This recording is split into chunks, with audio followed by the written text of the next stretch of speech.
Saya diberi tema menang menghadapi ini menjadi roti. Tetapi Yesus menjawab, ada tertulis, manusia hidup dari roti saja, tetapi dari firman yang keluar dari mulut Allah. Kemudian iblis membawanya ke kota suci dan menempatkan dia di bumbungan bait Allah. 6. Lalu berkata kepadanya, jika kau anak Allah, janganlah dirimu ke bawah, sebab ada tertulis mengenai kau, dia akan memerintahkan rakyat-rakyatnya, dan mereka akan membawa dia ke bawahnya, sebaik-baik daging janganlah makan baru.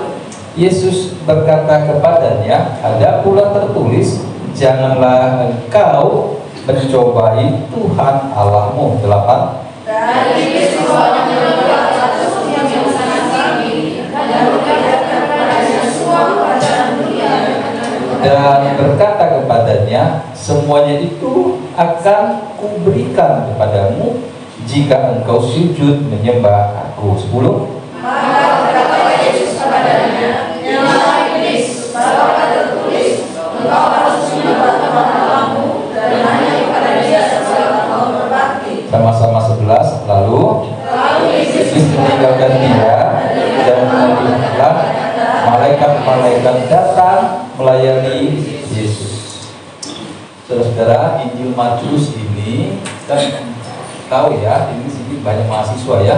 Matius itu memberikan narasi atau pandangan Yesus itu, sosok Yesus itu adalah raja ya. Makanya raja ya. Yesus itu adalah raja mesianik ya, yang inkarnasi menjadi manusia.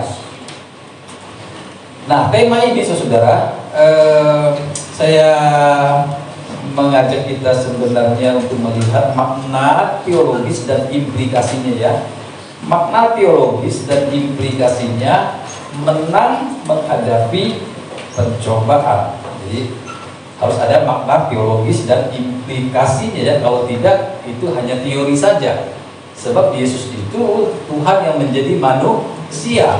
Kekristenan itu, saudara, kekristenan itu dengar baik ya, jangan salah paham ya. Karena banyak orang suka salah mengerti cara berpikir yang saya ingin sampaikan. Yesus itu Allah yang menjadi manusia ya, bukan manusia yang menjadi Allah. Itu tuduhan-tuduhan orang-orang yang tidak mengenal Tuhan. Masa orang Kristen menyembah manusia yang Tuhan kan? Bukan manusia yang menjadi Tuhan, tapi Tuhan yang menjadi manusia.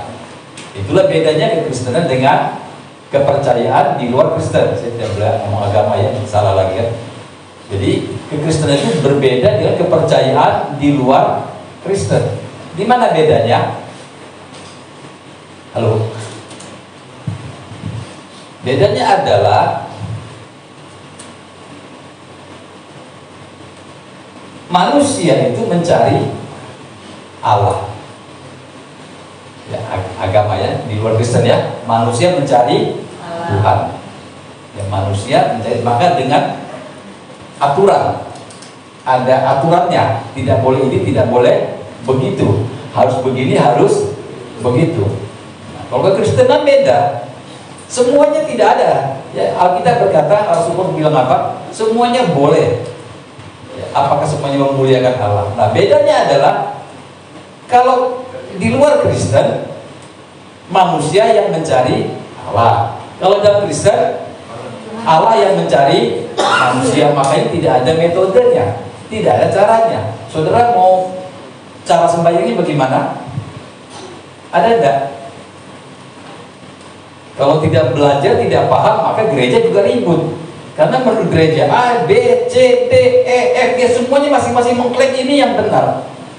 Padahal tidak ada, saudara. Kekristenannya tidak dipagar dengan liturgi. Makanya ada karismatik, ada Protestan, ya macam-macam ya. Ada yang Islam, ada yang dipercik, ya macam-macam kekristenan itu. Lalu yang benar yang mana? Makanya tidak boleh mengklaim ini yang paling benar. Karena apa? Karena Alkitab tidak menekankan soal liturgi. Saudara tepuk tangan enggak tadi? Nyanyi tepuk tangan enggak? Tapi ini kalau di Protestan tidak boleh loh. Nah, yang benar yang mana? Ada, tapi di sini masih bagus ya. Kalau ada di tempat lain, saya sering khotbah itu ada yang bahasa, ya bahasanya yang tidak ada apa namanya, bahasa katanya bahasa, ya bahasa roh katanya ya, gitu ya. Ya boleh juga sih, boleh juga asal bisa diterjemahkan ya. Asal bisa dipahami. Itu glossolalia atau xenosolalia, harus ada yang mengerti, seperti di Kisah Rasul pasal 2 ayat 3. Ini sudah bisa ini. Oke, lanjut bro, Pak, Mas. Ini ya. Jadi sudah ini lewat lagi. Kita masuk ke pendahuluannya. Kurang terang ini saya, tapi di sini ya Injil Matius. Oke.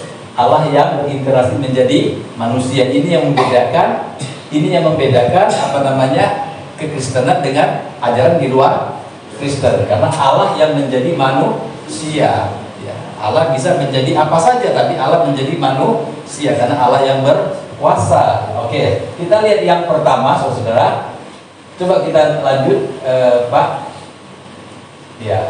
Yang pertama adalah makna teologis atau implikasinya adalah dari Matius pasal 11 ini, Matius pasal 4 ini adalah Yesus adalah Tuhan yang berkuasa. Yesus adalah Tuhan. Yang kita sering dengar ya kalimat ini ya, tidak asing bagi kita sebenarnya. Tapi di dalamnya ada makna teologisnya. Nah, gitu ya. Yesus adalah Tuhan yang berkuasa. Artinya memiliki otoritas. Otoritas ini saya kutip dalam bahasa Indonesia dalam KBBI. Definisi atau arti kata otoritas adalah kekuasaan yang sah, terus yang diberikan kepada lembaga dalam masyarakat, gitu ya. Kuasa, power. Yesus adalah Tuhan. Di mana sudah tahu Yesus adalah Tuhan? Dia berkuasa. Di mana kekuasaannya? Kalau kita baca dari narasi Injil Matius ini, pencobaan yang kita dengar ini. Maka dikatakan tadi kan ayatnya keberapa itu?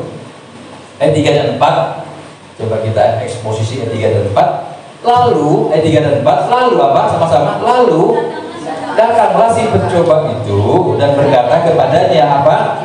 Jika engkau anak Allah, perintahkanlah supaya batu-batu ini menjadi roti. Lalu tetapi Yesus menjawab apa? Ada tertulis, manusia hidup bukan dari roti saja, dari firman yang keluar dari mulutnya Allah. Saya tanya ya, bagi Yesus mengubah batu menjadi roti sukar enggak? Yang sukar apanya sekarang? Nah, gitu.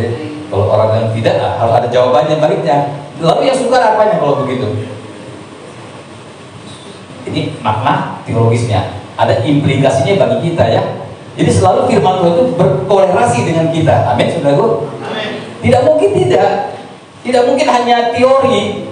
Ya, kalau di luar Kristen ya teori, tapi kalau di Kristen tidak. Makanya Yesus menjadi manusia supaya tidak teori saja. Tuhan tidak hanya bicara di surga, tapi benar-benar dia menjadi manusia. Nah, sekarang kita lihat saudaraku, kalau batu menjadi roti oleh Yesus, kita jawab apa tadi? Sukar tidak? Tidak. Gampang sekali kan? Lalu yang sukar apanya kalau begitu? Nah, sudah ya. Yang sukar dengar ya. Yang sukar tidak mengubah batu menjadi roti. Sukarnya di mana? Udah ketemu belum? Belum ketemu. Sukarnya di mana? Saya ajak saudara berpikir ya. Karena gereja ini untuk belajar ya. Mimbar ini untuk belajar toh. Belajar apa? Firman. Tidak boleh sembarang ngomong kan? Ya, harus pakai data, harus pakai referensi. Kalau Yesus saja ada tertulis pakai referensi dan beliau. Yesus saja pakai referensi loh. Masa kita bicara nggak boleh Tuhan bicara sama saya lah. Alasannya apa kalau bicara sama kamu? Nggak bisa begitu loh. Tadi hari ini banyak orang di medsos ya. Tuhan bicara, kemarin Tuhan bicara, hari Tuhan bicara, besok Tuhan bicara sama saya. Lalu emang Tuhan bicara nggak sama semua orang? Tuhan bicara nggak sama Bapak Ibu? Iya. Tuhan bicara kepada setiap kita melalui hidup kita ini. Amin, saudara. Tapi jangan samakan Tuhan bicara dengan seperti saya bicara begini. Allah itu roh, dia berbicara melalui sebenarnya kehidupan kita. Oke, yang sukar adalah tidak mengubah batu menjadi roti. Kenapa sukar? Karena dia Allah, dia bisa menahan dirinya. Allah yang berkuasa. Yang pertama, Allah yang berkuasa itu buktinya apa? Apa buktinya Allah yang berkuasa? Otoritas. Ibu bapak tidak boleh ngantuk ya, kalau ngantuk agak susah nih dengarnya. Allah yang berkuasa, lalu di berkuasanya apa buktinya? Apa korelasi bagi kita? Buktinya adalah Allah bisa mengendalikan otoritas atau kuasanya. Makanya ketika dicobai oleh iblis, ayo ubah batu jadi roti. Kalau Yesus mau ubah gampang sekali kan? Tapi kalau dia tidak mengubahnya, dia bisa mengendalikan kuasanya. Dia mengerti, dia bisa handle, dia tidak menuruti. Kalau dia mengubah itu gampang, tapi kalau dia jadi manusia, dia tidak mengubah, dia menahan dirinya, tidak mengumbar kehebatannya. Coba kalau dia umbar kehebatannya, kagum enggak? Tidak, Yesus tidak mau itu, saudaraku. Di perjanjian lama pun ada. Di mana letak Allah Maha Kuasa? Allah Maha Kuasa ya apa buktinya? Ini pertanyaan gampang, jawabnya susah ya. Gampang saja sebenarnya. Alkitab sudah mengatakan kok, Allah yang berkuasa itu Allah yang mengendalikan kuasanya. Ulangi ya, Allah yang berkuasa adalah Allah yang sanggup mengendalikan kuasanya. Pemimpin bangsa, contoh ya, pemimpin bangsa kalau tidak mau bisa menguasai kuasanya, apa yang terjadi? Maka pemimpin itu akan dikuasai oleh kuasanya. Sedikit filosofis ya, saya ulangi. Pemimpin bangsa, dia punya kuasa enggak atas bangsa ini? Punya. Kalau dia punya kuasa itu menguasai pribadinya, maka dia bukan dia yang berkuasa, tapi dia dikuasai oleh kuasanya. Yang terjadi adalah korupsi di mana-mana, pembodohan di mana-mana. Dari zaman dulu dikatakan 1945 Indonesia merdeka. Itu sudah 70 berapa tahun sekarang ini? 70 berapa? Ayo, ini banyak anak muda nih. 78 tahun merdeka. Ya, 79. Udah merdeka 79 tahun tuh. Tapi UMR-nya hanya 4 juta sekian. UMR, pendapatan masyarakatnya minim sekali. Artinya apa? Pada negara ini, bangsa, saya menyimpang sedikit ya. Ini saya bisa Allah yang Maha Kuasa ya. Tadi saya ingin mengkorelasikan supaya kita mengerti. UMR kita hari ini berapa juta? Itu pun banyak orang yang tidak mendapatkan itu, saudara-saudara, di bawah UMR. Padahal bangsa ini kaya sekali. Sampai dulu zaman saya masih anak muda, saya sekarang juga masih muda ya. Zaman saya masih sekolah, ada lagu Kus Plus, tahu nggak Pak? Itu Bapak tahu kali ya lagu Kus Plus? Bukan lautan. Kalau di Kanaan itu penuh susu dan Indonesia kolamnya aja lautannya susu. Ada Alkitab yang dikit juga gitu ya. Kata Kus Plus. Artinya apa? Betapa kayanya alam Indonesia ini. Tetapi maaf kata masyarakatnya kurang. Ya, zaman dulu saya sekolah itu, aduh saudara, bener-bener bukan membuat anak-anak itu cerdas. Tahun 80-an ya, tahun 1980-an masih belajar ini kandang Pak Tani. Coba bayangkan tuh bahasa Indonesianya. Ada yang tahu itu enggak? Tahu? Ini kakak Budi, coba. Sementara di Cina sana sudah robotik, anak-anaknya sudah belajar robotik, merakit robot, berkembang. Sekolahnya pun tidak pakai seragam-seragam gimana. Ini semua seragam kita. Sepatu harus beli sekolah, celana di sekolah, dasi beli, semuanya diduitin semua. Ini otak kita rusak semua. Buku pun harus beli di sekolah. Sampai pakai ransel bawa ke sekolah itu. Orang sekolah nggak begitu, saudara. Nah ini program. Saya nggak tahu, saya nggak berani ngomong juga ya. Ini beneran pada coba nilai sendiri lah. Karena udah 70 tahun kita merdeka ini. Tapi masih begini aja. Contoh lagi ya, sebenarnya di tanah Papua itu kaya nggak? Kaya. Aduh, sangat kaya saudara. Tapi orang-orangnya, nah, itu kenapa bisa begitu? Coba pikirkan. Ambon itu kaya nggak, Maluku? Kaya. Wah, kaya sekali. Coba lihat orang, lihat hari ini dia. Indonesia ini kaya. Ini kenapa? Karena dikuasai oleh kuasa, dikendalikan oleh ambisinya, dikendalikan oleh nafsunya. Kejadian 2, coba kita lihat Kejadian 2. Apa korelasi coba? Kejadian 2 ayat 3 dan 4. Kejadian 2. Siapa yang mau baca? Kejadian 2 ayat 3 dan 4. Ya. Demikian firman Tuhan. Ya. Lalu Allah memberkati hari ketujuh itu dan menguduskannya, karena pada hari itulah ia berhenti dari segala pekerjaan penciptaan yang telah dibuatnya itu. Lalu Demikian riwayat langit dan bumi pada waktu diciptakan, ketika Tuhan Allah menjadikan bumi dan langit. iya, ayat 2, flag atas ayat 2. Ketika Allah pada hari ketujuh telah menyelesaikan pekerjaan yang dibuatnya itu, berhentilah ia pada hari ketujuh dari segala pekerjaan yang telah dibuatnya itu. Siapa yang suruh Allah berhenti? Ya. Ini bukan hanya bicara soal sabat ya, bukan sabaton saja, bukan sabat, bukan kudus saja ini. Mengapa dirayakan? Implikasi apa sebenarnya ini? Kenapa mesti dirayakan? Mengapa mesti berhenti? Di sini menunjukkan, saudara, Allah adalah Allah yang Kuasa. mengendalikan kekuasaannya. Allah yang mengendalikan dirinya. Allah tidak ambisi, Allah tidak haus kekuasaan sama sekali. Maka dia berhenti. Maka itu harus dirayakan, supaya bukan hanya rayakan secara liturgis atau sakral, tapi di dalam berhentinya menunjukkan kepada Allah adalah Allah yang bisa mengendalikan kuasanya. Itu disebut Allah Maha Kuasa. Dia tidak dikuasai oleh kuasanya. Sekarang Yesus tampil menjadi anak manusia.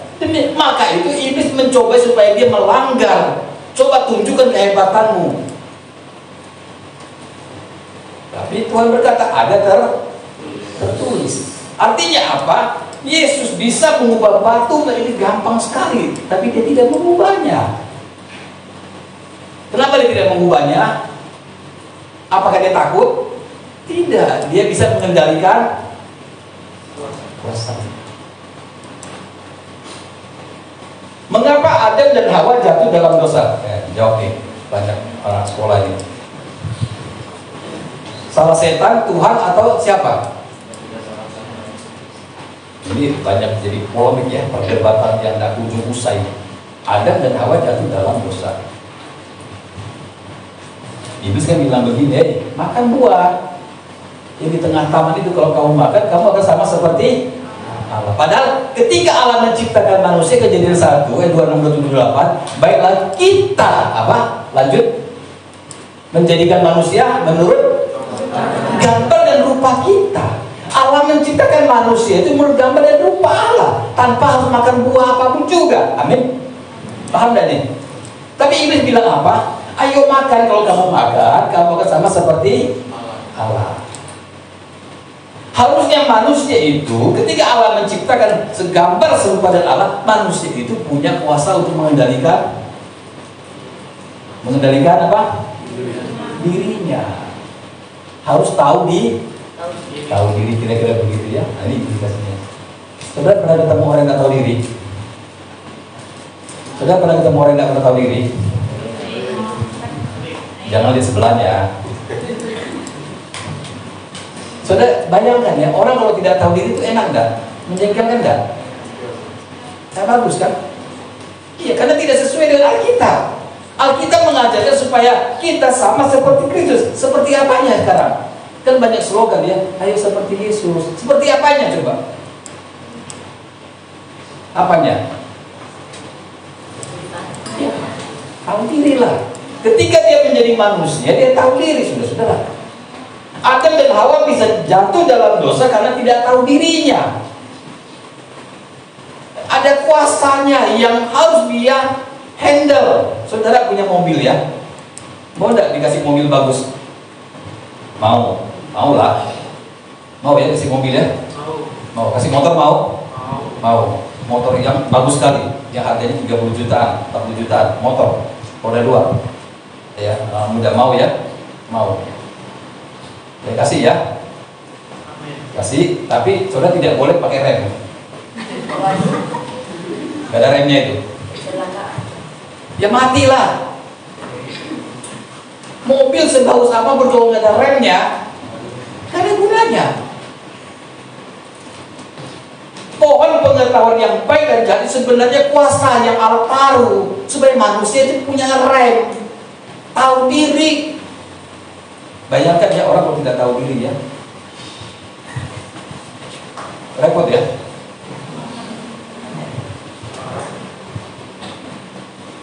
Misalnya, maaf ya, jangan marah ya, sudah umur 75.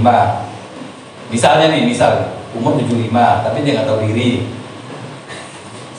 Repot nggak itu? Wah, kacau itu ya. Umur 75, udah punya cucu 5. Pakai rok mini cocok nggak? Halo? Ya, nggak cocok, nggak bagus. Tapi dunia hari ini dia pikir dia bagus. Nah itu oma-oma harus bawa ke harus ini belajar dia.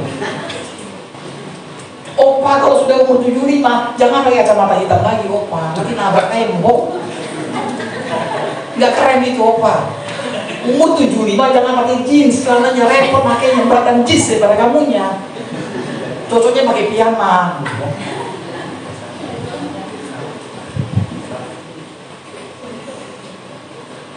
Orang Indonesia ini kurang tahu diri banyak sekali ya. Termasuk saya mungkin ya. Saya pernah lihat orang, ya sorry ya, dia ingin modern ya, tapi kebablasan gitu kan. Ya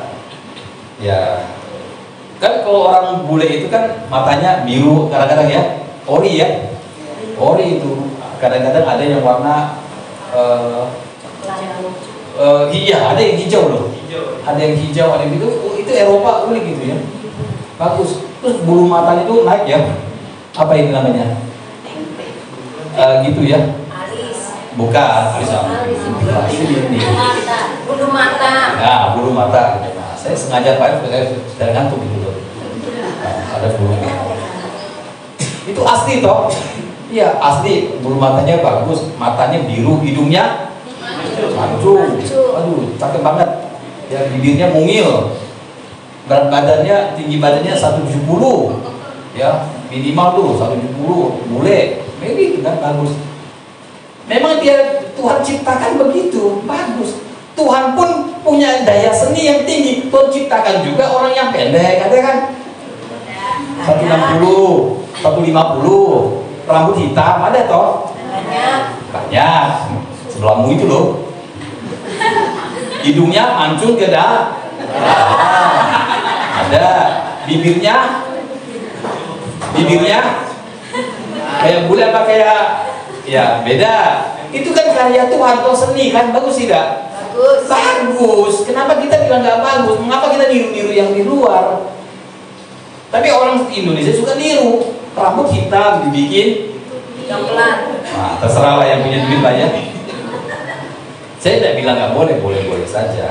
Asal cocok.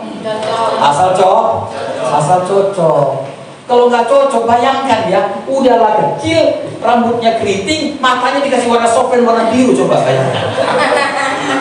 Ya nggak cocok, mbak. Iya toh kue. Tapi ya itulah. Ya ada masalah. Saya hanya coba kasih pengertian kepada kita.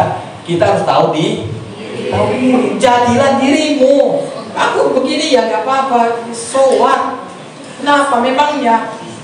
Betul tidak? Betul. Ya, kalau memang badannya ya dilahirkan besar ya nggak masalah aja.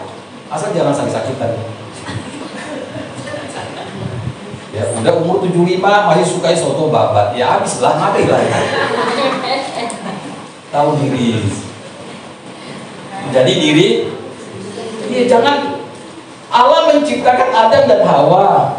Kamu akan sama seperti Allah, tapi tidak usah pakai syarat-syaratan. Tapi karena Adam dan Hawa ini manusia pertama jatuh dalam dosa, ya bagi saya simpel saudaraku, tidak bisa mengendalikan. Allah tuh kasih kebebasan kok. Pohon pengetahuan yang baik dan jalan tidak dipagar. Saya mau tanya lagi teologis lagi ya, agak sedikit teologis ya. Allah tahu tidak ketika Adam dan Hawa memakan buah? Tahu. Karena Allah Maha Tahu. Pertanyaannya, mengapa nggak dicegah? Karena dikasih kebebasan.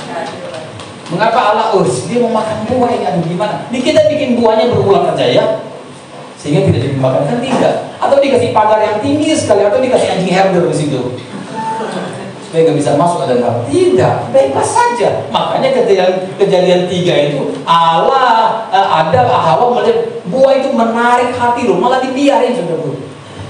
Ini menunjukkan Allah yang penuh dengan otoritas, Allah yang beri kebebasan kepada manusia, Allah yang beriman, Allah yang tidak pelin-pelan. Tapi manusia juga diberikan kendali, mengendalikan dirinya, harus kendalikan diri, saudara-saudara. Yang pertama itu ya. Tapi saudara jangan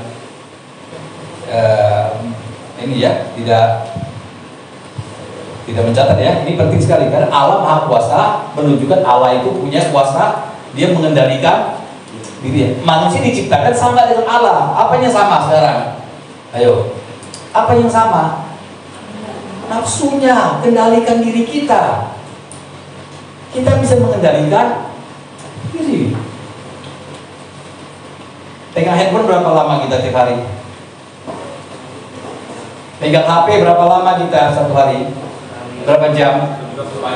Ngapain pegang HP terus? Ya, kendalikanlah diri. Amin. Amin. Banyak orang rumah tangga ribut gara-gara HP, saudara-saudara. Nah, ya ada yang dukung tuh. Orang rumah tangga suami istri ribut gara-gara HP, megang HP yang lu chatting sama siapa sih sebenarnya? Kan gitu. Lu nonton apa sih? Kan banyak fitur-fiturnya. Aduh saudaraku, buat apa sebenarnya itu?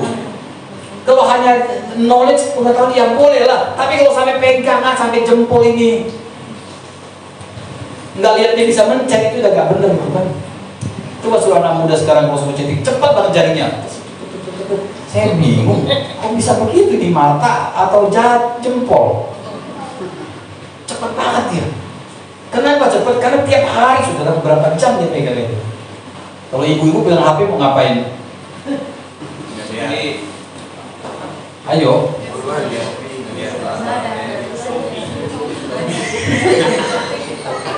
Belanja, Shopee,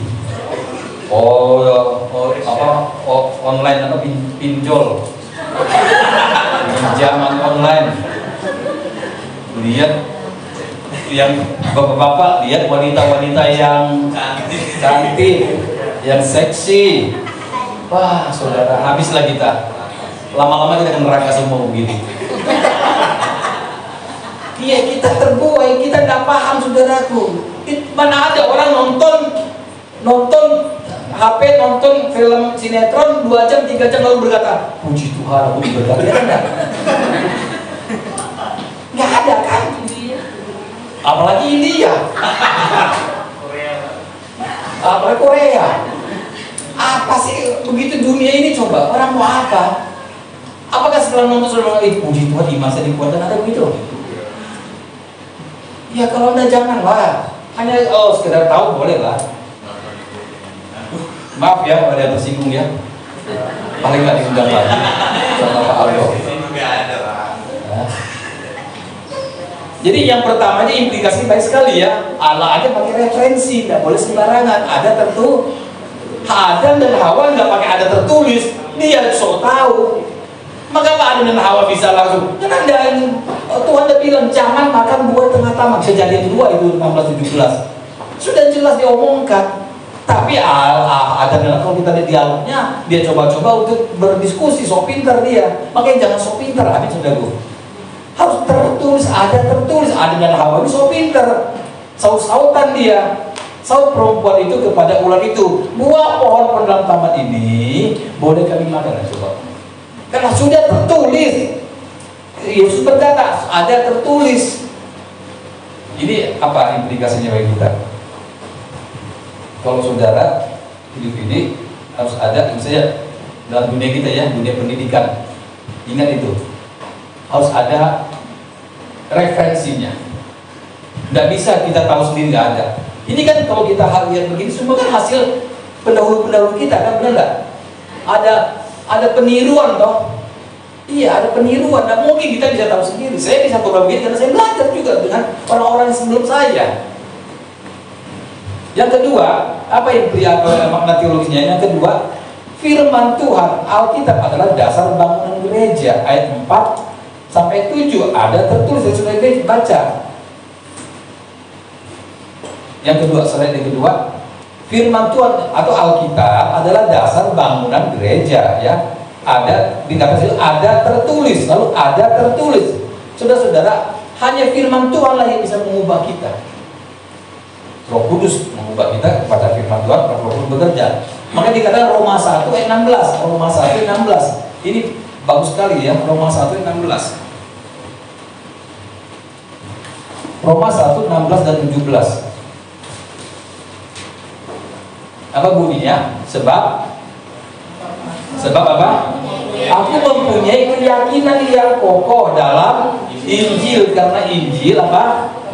Kekuatan Allah yang menyelamatkan setiap orang ya, percaya ya, setiap orang yang percaya ya, orang Yahudi maupun orang Yunani. 17. Sebab di dalamnya apa?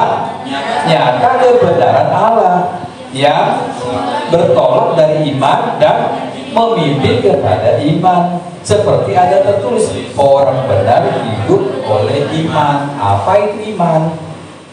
Bukan hanya pisteo, bahasa aslinya kira-kira begitu ya, atau pistis, bukan hanya sekedar percaya. Saudara, Bapak Ibu, begini, kekristenan itu, dengan baik ya, kekristenan itu bukan hanya sekedar percaya Tuhan loh. Saya ulangi ya, kalau ajaran di luar Kristen harus percaya Tuhan. Ayo percaya Tuhan gitu ya. Kalau Kristen jangan sampai kita terkontaminasi dengan filosofi konsep dunia ini ya. Apa itu? Ya. Saya pikir keempat. Dengar ya, kekristenan itu different, beda ya. Bukan hanya percaya Tuhan. Loh, segini saudara, cara berpikirnya gini saya ajarin. Tuhan itu butuh tidak percaya manusia? Ayo coba, jangan jawab dulu, mikir dulu. Apa kontribusi kita percaya Tuhan? Apa faedahnya bagi Tuhan? Kira-kira apa bagi Tuhan? Manusia percaya Tuhan atau tidak percaya Tuhan pengaruh tidak bagi Tuhan? Galau tidak Tuhan? Nah, saya buat bahasa casual. Galau tidak Tuhan? Tidak. Tidak, Tuhan tidak butuh percaya manusia karena Allah Maha Agung. Jadi teologisnya begini ya, Allah Maha Allah Maha Mulia. Allah tidak butuh kepercayaan dari manusia. Kok diam? Allah tidak membutuhkan kepercayaan dari manusia. Kalau di luar Tuhan, di luar Kristen, nggak mungkin Tuhannya butuh kepercayaan dari manusia. Sesungguhnya Allah lah yang mempercayakan dirinya kepada manusia. Itulah Kristen. Ketika Allah menciptakan manusia, Allah menghembuskan apa? Kejadian 27, bisa baca lagi? Udah hafal ya? Nefes. Kalau bahasa Indonesia nafas. Nefes apa itu? Nismat Haim, artinya Allah menghembuskan rohnya dalam diri manusia. Allah memberikan kepercayaan, Allah mempercayakan dirinya kepada seonggok tanah liat ini. Allah memberikan kepercayaan kepada manusia. Justru Allah lah yang mempercayakan dirinya kepada manusia. Maka manusia disebut makhluk hidup. Allah memberikan rohnya dalam diri manusia. Allah merelakan dirinya, Allah mempercayakan dirinya. Allah mempercayakan dirinya dalam diri manusia. Maka manusia disebut makhluk hidup. Jatuh dalam dosa, semuanya melenceng, semuanya jadi salah. Akhirnya, ayo percaya Tuhan. Loh, kok jadi percaya Tuhan? Ya Tuhan mau tuh, kamunya bisa dipercaya. Sampai sini paham? Halo? Tapi jangan saudara pulang, Pak, kalau gitu besok kita bisa percaya Tuhan lagi ya. Bukan itu maksud beta. Ini makna teologisnya, harus paham ya. Saya ingin coba untuk membawa kita sama-sama memandang dari sisi teologis Alkitab. Allah itu tidak butuh percayanya manusia. Yang Allah butuhkan kamu harus bisa dipercaya. Saya tadi berdiri di sini, sekarang pas ini ya, gantian ya, bersebelah. Jadi lebih banyak. Jadi kayaknya ini sepertinya 22 tahun ke atas, ini 22 tahun ke bawah ini. Kalau kapal ini oleng ini. Saudara, Allah itu Allah yang maha kuasa. Amin. Dia tidak butuh percaya dari manusia karena dia agung. Justru manusialah yang harus bisa dipercaya. Sampai di sini paham nggak? Ada yang keberatan?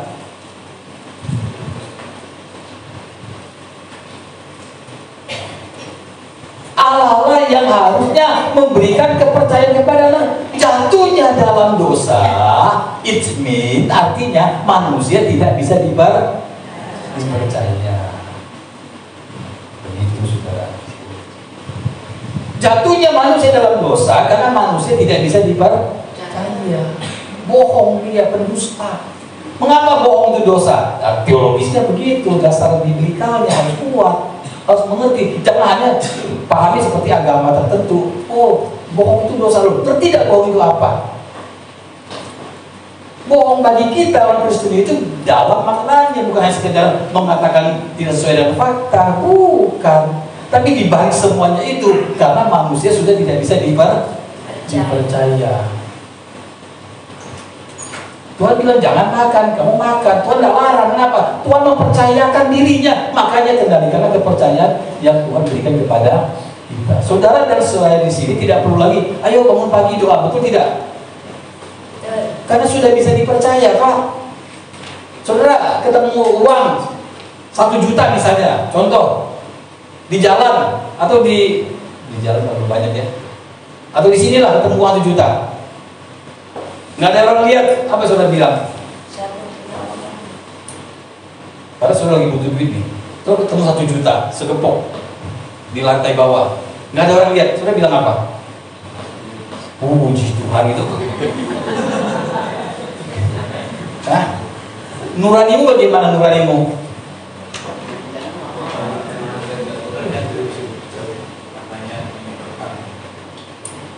Ya, nuranimu kita bermain. Disitulah kita menunjuk kita bisa dibar ketika tidak ada yang melihat. Ya, terserahlah kembali, karena yang berwenang di sini, siapa yang berwenang di sini? Ya Bapak Ibu Gembala, amin. Betul enggak? Ya kembalikan saja, bukan uang saya. Saya tidak punya hak di situ. Itu namanya bisa dipercaya. Saudara tidak perlu lagi dimonitor ya, itu HP buat apa ya? Dan saudara bisa dipercaya oleh siapa? Oleh siapa? Bukan kepala asrama, bukan pak dosen, bukan, tapi Allah sendiri, Roh Kudus dimateraikan. Kita bisa dipercaya, amin saudara. Sehingga ketika melihat hal-hal yang tidak berkenan, kita sudah tahu ini tidak berkenan, jangan dilanjutkan. Ya, jangan dilanjutkan. Ada yang terganggu ibu? Setuju tidak saudara? Iya, teologisnya kan begitu, bisa dipercaya dong. Suami istri juga sama. Kenapa bisa berantem suami istri? Bisa dipercaya. Iya, karena kita dipercaya. Kalau bahasa kita, payah kamu ini. Gitu kan? Oh Pak, tadi waktu sebelum nikah, ya jangan ngomong lah sebelum nikah, bohong itu semuanya. Gandengan, pegangan jari, lemes-lemesan jari, sampai nggak dimakan-makan. Kenapa? Orang jari ini pegangin melulu.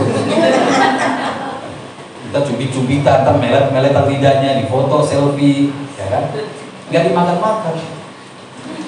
Belai-belayan, banyak bercandanya, cubit-cubitan. Itu mah tahu pasti pacaran itu.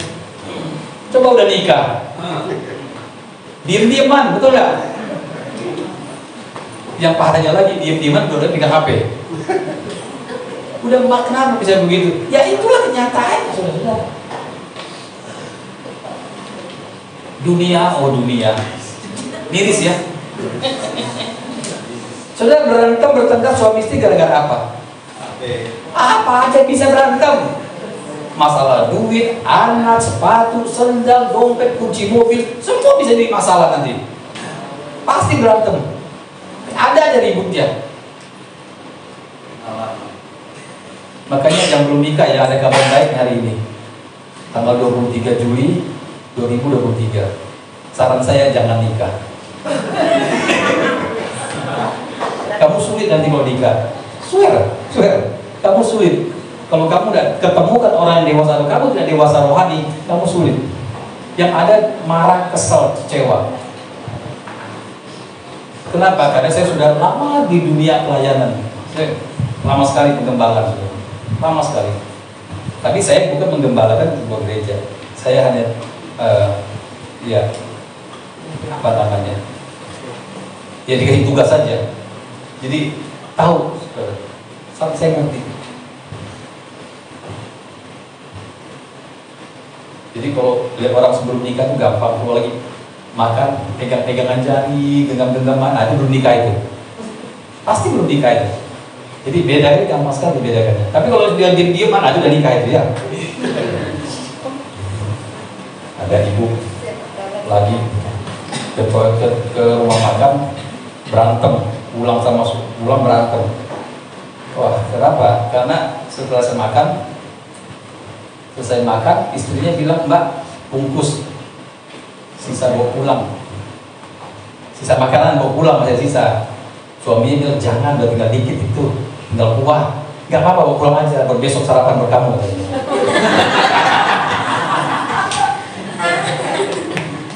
Kesel istrinya, uang jajannya dikasihnya, uang belanjanya dikasihnya minim, tapi maunya banyak. Istri kamu pulang, akhirnya berantem. Malu-maluin, udah tinggal dikit, suruh mau pulang, ya mau pulang aja, besok dipanasin buat kamu sarapan. Tapi kalau masih pacaran, bawa pulang nggak itu? Enggak lah, masa nenek kresek.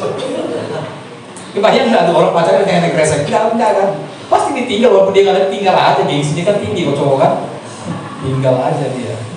Tapi nanti tanggal 20 tagihan datang setengah mati dia. Jadi yang kedua ini, saudara ngomong apa sih saya ini ya? Ya, firman Tuhan menjadi dasar kehidupan kita. Gereja ini juga dasarnya firman Tuhan, bukan karena nubuatan, bukan karena penglihatan, bukan karena pengajaran. Itu tidak bisa tidak, saudara. Iman itu, saya ulangi ya, iman itu bukan hanya sekedar percaya tuh Tuhan, tapi bisa dipercaya oleh Tuhan. Kan begitu toh? Ya. Pistel kan begitu. Memberikan diri artinya bisa dipercaya lah. Oh Tuhan, aku percaya engkau itu mau apa? Ajaran sekarang dunia ini gereja rusak itu lalu. Beneran rusak. Ayo percaya Tuhan, Tuhan akan tolong kamu. Aduh, sekarang saya bingung ya, mau ngomong dari mana ya? Kenapa jadi begitu Kristen ya? Hah? Sampai lagu-lagunya pun melo semua. Ayo percaya Tuhan, percaya yakin Tuhan akan jamah engkau. Ini pembicara-pembicara di YouTube semuanya itu. Saya tidak bilang salah ya, tapi tidak tepat saudara. Tidak begitu. Injil ini tidak begitu. Ayo percaya Tuhan, Tuhan buka jalan. Apa pergumulanmu? Kan begitu. Percaya saja Tuhan akan jamah engkau. Lah, kok jadi begitu Injil ya? Baca enggak Alkitab ini yang benar? Contoh saja nih, contoh saja. 12 rasul selain Yudas ya. Pelayan Tuhan, orang-orang yang Tuhan berkati luar biasa. 12 rasul itu enak gak hidupnya? Yang pertama kali mati siapa? Rasul-rasul. Yang pertama kali mati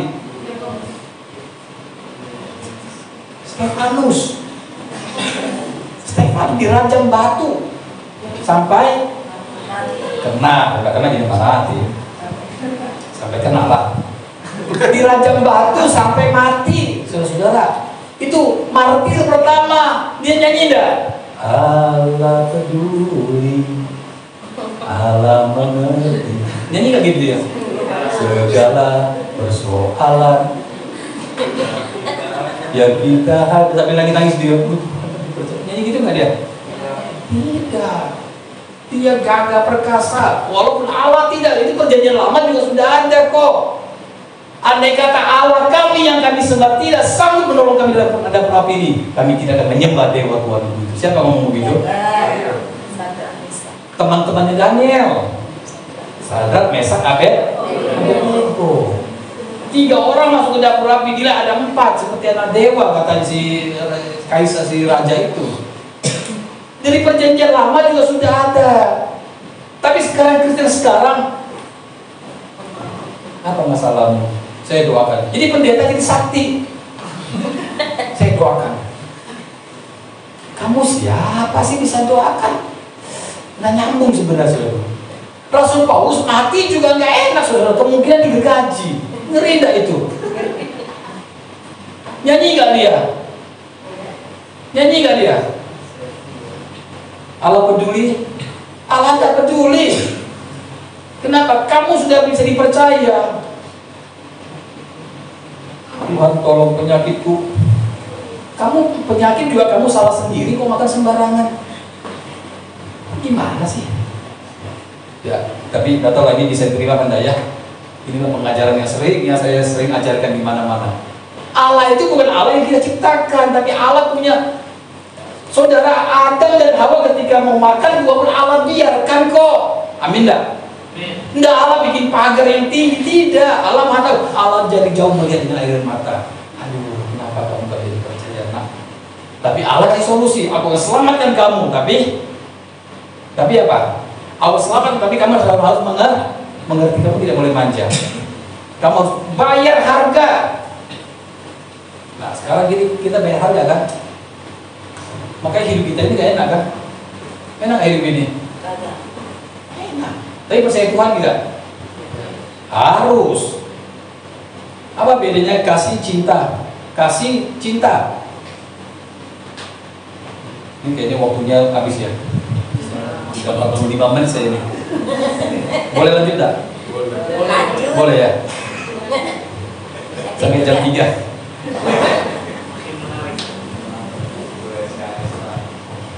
Nah, berapa SKS? Ya, saya dulu dosen dulu, tapi saya frustasi. Saya lihat Kristenan payah. Jadi malah harusnya saya nggak boleh berhenti, saya di dosen. 3 tahun saya di dosen ngajar, saya proyek 3 juga, tapi saya resign. Saya mau diri karena saya lihat bertentangan semua. Yesus yang diajarkan beda, saudaraku. Yesus yang lain diajarkan. Oke, sampai di mana tadi? Nomor 2. Nomor 2, Ibu mahasiswa itu. Ya. Jadi kita ini bukan hanya, ayo aku percaya Tuhan, Tuhan akan tolong lo. Nggak begitu saudaraku, skenario Alkitab tidak begitu. Yesus saja berkata, Bapa jika kau kehendaki biarlah cawan berlalu, betul? Tapi gimana Bapa di surga? Tidak berlalu, naik di salib, menderita Tuhan Yesus. Tuhan saja menderita, kita nyanyi Allah mengerti, Allah peduli. Siapa yang bilang begitu? Nggak ada. Nggak ada. Hidup ini kita tanggung saudaraku. 70-80 kita meninggal. Selagi 70 belum 70-80, hidup ini banyak persoalan kita hadapi, amin. Tapi jangan cengeng, amin. Bukan lagi amin ya. Amin. Amin. Jangan cengeng saudaraku. Biasa saja, tahu diri saja, kerja keras. Jangan cengeng. Jangan menikah kalau bisa. Kalau mau masalah ya nikah aja. Kalau mau banyak air mata ya nikah saja. Tapi jangan bilang, Pak, kami tidak cocok lagi. Lu mau cocok? Sekawin sama monyet. Kenapa? Kalau monyet nggak pernah berantem sama kita. Dia di kerangkeng, dia nurut. Tapi kalau kita menikah, laki perempuan, yang mana cocok-cocoknya sih? Laki perempuan yang beda. Satu laki saya perempuan, mau cocok.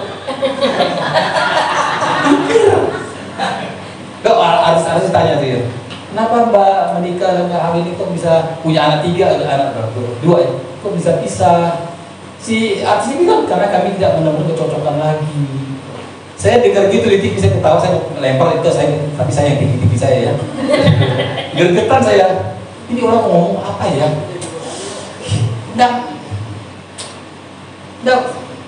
Maaf ya, bodoh banget gitu loh. Pak kami nggak menemukan cocokan lagi. Lo anaknya udah 3 loh, berarti sudah 20 tahun dia menikah, baru tahu nggak cocok, gila kan? Otaknya gimana sih? Iya kami nggak menemukan cocokan lagi. Aduh Mbak, kamu jangan ngomong gitu. Lo ngomong gitu, untuk dia bukan saya marahin ya. Apalagi kalau jemaat saya usir dia. Berarti gagal saya didiknya loh. Loh sudah 25 tahun lu nikah, baru lu tahu nggak cocok. Masya Allah. Saudara beli baju, beli di mall, ada fitting room toh? Ada fitting room toh? S, M, L atau XL kan? Kita coba dong. Kalau nggak cocok, kita di fitting room itu kita keluar lagi kan? Mbak, tuker dong yang L, kenapa? Nggak cocok, bisa nggak? Bisa, karena masih di fitting room, masih di dalam mall, karena labelnya belum kita gunting loh. Saudara sudah bawa pulang, sudah pakai label, sudah digunting, sudah di laundry, suci. Minggu depan saya pulangin lagi, bisa nggak? Bilang ke mbaknya, Pak, nggak cocok, kenapa? Kegedean. Udah lama belinya Bu, udah seminggu, udah cuci, udah. Ibu beli baru aja. Itu baru, ini pasangan hidup, udah 20 tahun baru nggak cocok, itu kebangetan namanya. Jadi simpulannya gimana? Simpulan saya, Ibu Bapak, tidak ada yang cocok. Tidak ada yang cocok. Tidak ada yang cocok. Mana ada yang mau cocok? Mau cocok bisa, laki dengan laki tidak cocok itu. Perempuan dan perempuan itu cocok. Hobinya sama, gayanya sama, kan gitu. Nongkrongnya sama. Kalau laki perempuan ya nggak cocok lah. Ada yang cocok sih. Jadi gimana dong? Ya, saya bilang tadi, Paulus juga bilang, kalau kamu tidak siap jangan menikah. Kalau mau menikah, silakan terima konsekuensinya. Pak Pendeta, kami banyak masalah. Apa Bu masalahnya Bu? Iya Pak, suami saya berubah. Ya dari dulu juga Ibu nggak tahu, dia sudah berubah Bu. Harusnya begitu. Nggak ada yang nggak berubah. Pak Pendeta, saya mau konseling Pak. Kenapa masalah rumah tangga saya rumit ya Pak? Jawaban saya gampang. Siapa suruh nikah? Siapa suruh nikah? Kalau mau menikah ya itulah masalah kita. Siaplah kita di situ. Jangan bilang nggak cocok. Amin, saudara. Jangan saja. Itu bagian hidup kita kalau di dunia ini nggak ada yang happy, nggak ada yang bahagia. Mau bahagia apa saudara? Hidup ini bahagianya ketika kita datang kepada Tuhan. Kita ada di hadirat Tuhan. Kita bersekutu seperti ini bahagia kita. Amin, saudara. Yes. Kebahagiaan kita adalah Tuhan. Di luar itu nggak ada kebahagiaannya. Percaya saya deh. Soalnya keluar negeri jalan-jalan bahagia enggak? Enggak. Kalau punya duit bahagia. Bahagia jalan di luar negeri ya, lihat bunga-bunga itu bahagia. Tapi pulang enggak nanti? Pulang enggak kita? Sudah ke luar negeri, pulang enggak? Emang jadi gelandangan kita nggak pulang? Pulang kok. Setelah pulang ke kita masih bahagia enggak? Masih bayang-bayang enggak? Kan tidak. Paling bawa pulang fotonya kan. Pajang di sosmed, bangga lagi kan. Dosa lagi kita. Kasih tahu orang ya, keluar negeri loh. Orang kalau Indonesia itu ya, ini terakhir ini. Refleksinya sudah lah ya. Saya agak pernah paham ya. Ada refleksi itu. Yang ketiga coba lihat, bro. Ya, daya tarik dan kuasa juri ini sudah sampaikan ya. Nah, ini soal uang ini ya. Nanti sudah baca sendiri lah ya. Daya tarik kekuatan. Ya sampai orang nggak bisa balik karena uang ini. Ya, cinta ada uang. Jadi saudara kasih dalam Tuhan, kesimpulan saya adalah yang pertama, refleksinya adalah nilai diri ya. Nilai diri memiliki daya tarik yang sangat kuat dalam setiap orang, atau namanya kebanggaan. Makanya Yesus bilang jangan menampilkan, jangan suka pajang, jangan suka. Kalau implikasi kita hari ini kita lihat ya, orang suka apa upload, betul enggak? Mungkin saudara tidak ya. Makan restoran mahal upload, makan sambal terasi nggak upload, makan sambal kangkung tempe nggak diupload, begitu makan pizza makan itu upload gitu. Kenapa begitu ya? Amin.